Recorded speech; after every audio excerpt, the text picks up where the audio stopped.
Main பார்த்தீங்கன்னா விவசாயத்தை சார்ந்து இருக்கிற ஒரு தொகுதியா இருக்குது. எங்களுக்கெல்லாம் பார்த்தீங்கன்னா இந்த அத்திக்கடவுங்கிறது வந்து மிகப்பெரிய ஒரு வரம்.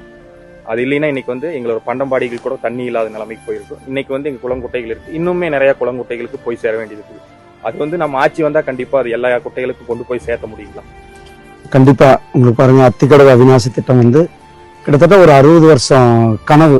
பல விவசாயிகள் போராட்டம், ஆர்ப்பாட்டம், உண்ணாவிரதம், பல வருடக்கணக்கில் அவங்க அதுக்காக தன்னுடைய வாழ்க்கையை அர்ப்பணிச்சவங்கலாம் அதில் இருக்காங்க.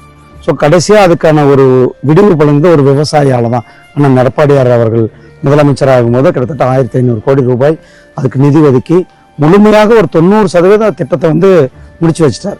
ஆனால் 90% முடிச்சு வச்ச பிறகு கொஞ்சம் இந்த கொரோனானால அந்த வேலை கொஞ்சம் லேட்ஸ் ஆகுதுனால அப்புறம் ஆட்சி மாற்றம் ஏற்பட்டு அந்த 5 வருஷம் திமுக அரசாங்கம் அதை பற்றி கவலையே படல. இப்போ பார்லிமெண்ட் எலெக்ஷன் வந்த நேரத்தில் எல்லாரும் விவசாயிகள் மறுபடியும் ஒரு அழுத்தத்தின் காரணமாக ஏதோ பேருக்கு, ஏன்னா ஏடிஎம்கேக்கு பேர் வரக்கூடாது, தேசிய ஜனநாயக கூட்டணிக்கு பேர் வந்து பேருக்கு கொஞ்சம் குளங்களை குட்டைகளை ஐடென்டிஃபை பண்ணி அந்த நீரேற்றத்தை சரியாக முறையில் வடிவமைக்காம ஏதோ ஒரு ஏனோதேனு பண்ணதே.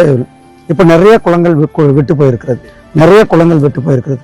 நீரேற்றம் வந்து அதுவும் சரியாக பண்ணாமல் இருக்கு. ஸோ இதையெல்லாம் சரி பண்ணுவதற்கு நம்மளுடைய தேசிய ஜனநாயக கூட்டணி அண்ணா திராவிட முன்னேற்ற கழகத்தினுடைய தேர்தல் அறிக்கையில நம்ம தெளிவாக சொல்லியிருக்கோம். அத்திக்கடவு அவிநாசி திட்டத்தினுடைய 2ஆம் பகுதியை நாம் கொண்டு வந்தே தீர்வோம். அதில் விடுபட்ட போன அத்தனை குளங்களும் குட்டைகளும் தண்ணீர் நிரப்பப்படும். அது மூலமா தண்ணி வந்து மேலே வர்றது ரிஜினுவேட் ஆயிரும்.